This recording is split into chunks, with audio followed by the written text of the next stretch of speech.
at ang kanyang kantang Pagsamo. Opo, sana sa mga nagsusumamong wag na lang silang pumasok ngayong araw na to. Sana may duminig sa inyong mga pagsamo. Kung wala naman, it just goes to show na pare-pareho tayong walang no choice, you know? Kailangan magtrabaho because it's a brand new day, a brand new week. Opo, Parang kailan lang nung nakaraang Lunes, January 1 holiday. Tapos ngayon, ito na. Second Monday of the year. Tuloy-tuloy na talaga to. Hindi mapipigilan.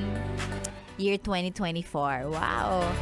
Magagawa na lang natin ngayon. Syempre, dahil New Year. Ayan.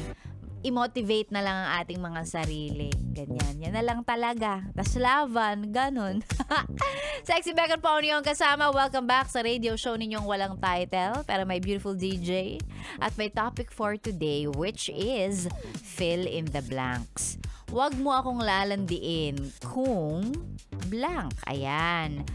Huwag mo akong lalandiin kung blank. Ito ang mga sagot na mga best natin mula sa ating Facebook page. Sabi ni Kaiser Bulaklak. Huwag mo akong lalandiin kung hindi ka sigurado sa akin. Ha? Kung mumultuin mo lang ako at higit sa lahat, yung papaasahin mo ko sa wala. Broken yan. Dami kong sinabi. Tama naman, di ba? Huwag mo na lang ako landiin kung pag dumating tayo sa point na umaasa na ako, mahal na kita, i-ghost mo ko. 'Di ba? Mawalang galang na lang po, wag naman po sanang aabot sa ganun. Kung 'di ba, kung hindi ka sigurado, gahanap ka lang ng pastime, wag na ako. Doon na lang din sa willing makipaglaro sa'yo. Yan. Kasi 'di ba, kaming mga totoo magmahal, pag na-in-love kami, pag mahal namin. So, kawawa naman kami. 'Di ba? Kung mapupunta kami sa mga katulad nyo na walang ibang alam kundi manloko. Naiintindihan nyo ba? Kainis yung mga taong ganyan. Ito, sabi ni Seryo, wag mo ko lalandiin. Marupok pa naman ako. Baka patulan kita. Kawawa naman yung jowa mo. Hoy! Grabe naman yung ganun. Tapos sabi pa ni Seryo, Sexy Megan, bakit hindi mo na lang gawing title yung radio show na walang title? Actually, oo. Medyo pinaninindigan na nga natin. Yan, sabi ni Seryo, wag mo ko lalandiin kasi marupok ako. Baka patulan kita. Ayan ang nga sinasabi ko eh. Yung mga marurupok na parang, Word document, madaling ma-attach. Ha? Tao ka ba? O document? Paalala ko lang sa'yo, tao ka, B, ha? Just in case. The next time na feeling mo na a-attach ka na kasi nga marupok ka, ayusin mo naman, 2024 na. Wala namang masama kung ikaw ay marupok, no? Basta maging marupok sa tamang tao. At sa iisang tao lang din, ha? Hindi yung marupok ka sa lahat. Grabe yan. Kahoy na punong-puno ng anay. Ito, sabi naman ni Maricel, sa akin, Sexy Megan, wag mo ako lalandiin kung hindi mo naman pahahalaga ng pagmamahal ko kasi masakit eh. Yan, parang yung sagot din kanina sa Facebook Live, wag mo akong lalandiin kung hindi mo rin naman ako kayang panindigan. O, 'di ba? Buntis, panindigan agad. Wag mo lalandiin kung hindi mo rin naman seseryosohin, 'di ba? Dami pa namang mga marurupok nowadays, ha? Maging consistent ka lang ng 1 linggo, tanungin mo, kumain ka na, tapos consistent na 1 linggo, nagme-message ka ng good morning, tsaka ng good night. Ay, nako! Daming marupok ngayon. Tingnan mo, 1 linggo lang, hook na yan sa'yo. So, kung, 'di ba? Kung naglalaro lang din naman po kayo, di doon na lang din kayo sa willing maglaro, ha? Para pareho kayong naka-PE uniform. Laro-laro lang eh. Di ba? Ganyan kayo eh. Eto, sabi naman ni Kathleen, wag mo ako lalandiin kung hindi naman kasal ang end game natin. I date to marry and dito pang short time lang. Ay, you date to marry. Kumbaga, sasabak ka sa relasyon all because ang goal ninyo is to get married. Hindi yung papasok sa relasyon kasi bored ka lang.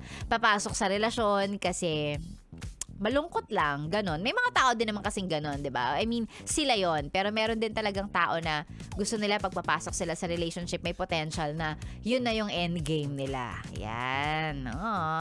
Kathleen, sana mahanap mo na yung endgame mo. Wow, endgame. Eto, sabi ni Sandy, wag mo ko lalandiin.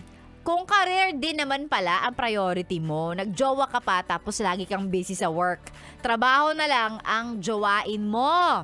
O di naman kaya magjowa ka nang nasa trabaho. Magjowa ng katrabaho, o di ba? Hitting two birds in one stone yon. Nagtatrabaho ka and at the same time sa workplace ando ng jowa. O di ba? O sabay-sabay kayong magla-lunch break, sabay kayong uuwi. Ganda, di ba?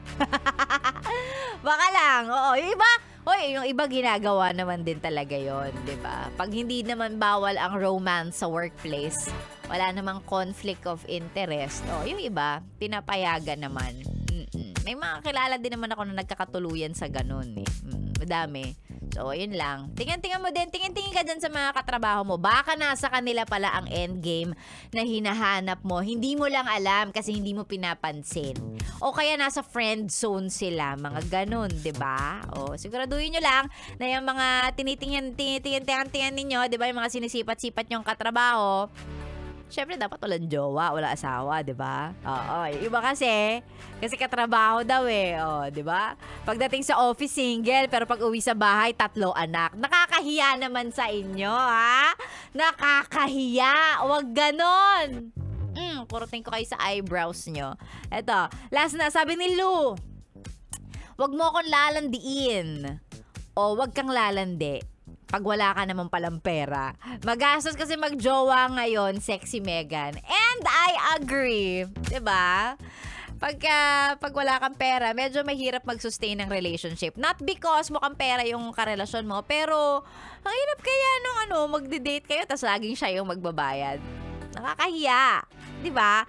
Ako, kahit babae ako, sasabihin ninyo, hindi dapat yung magastos yung mga babae, ganyan-ganyan. Bakit? Empowered women ako independent woman ako Hindi ako sanay na ginagastosan ako. So, gusto ko at least at some point, pagbayarin mo naman ako, or gusto ko ititreat din kita. So, pag wala akong pera, parang ang hirap, 'di ba?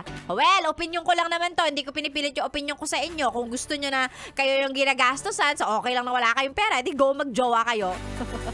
Pero ako parang, kung hindi ako capable, wala akong means, parang hindi muna ako lalandi. Unahin ko na lang din muna yung career ko para pag may pera na ako, 'di ba? So at least, 'di ba? I can shower my significant other with, gifts na gusto ko galing sa akin because that's how I spoil, 'di ba? Para bibigyan kita ng ganito, kakain tayo sa ganito, ganyan. Ganun ako 'di ba? Sarap ka maging jowa, 'di ba? Pag may pera ako, syempre. Ay, maraming salamat sa lahat ng mga sumagot kay araw na to. Sige po. Again, dun sa mga gustong-gusto na magka-jowa, ayan, galingan nyo po sa paglalandi. Pero syempre, dapat landi responsibly tayo. At syempre, dun din sa mga taong pareho, 'di ba? Pareho kayo ng gustong mangyari kasi yung iba naglalaro lang tapos ikaw seryoso pala. So kawawa ka naman. Diyan ka na lang mag-ingat, ingatan mo yung mga ganyan, 'di ba? Para hindi ka na naman broken hearted ngayong 2024 katulad nung 2023. Ay nako, maraming salamat lalay sa Sexy Megan. I'll see you guys again tomorrow. Wag mag-alala, bukas magkakasama tayo ulit alas 6 hanggang alas 9. Mga wala tayong no choice, papasok, lalaban, magtatrabaho dahil mahirap ang buhay. May pa ganon. I'll see you guys again dito lang sa stasyong nakakayang, nakaka-fresh. Ako po ang inyong ka-sexy time, 6 to 9. This is Sexy Megan dito lang sa 101.1. Yes! The best. Paalam sa inyo. Have a great Monday morning, mga B!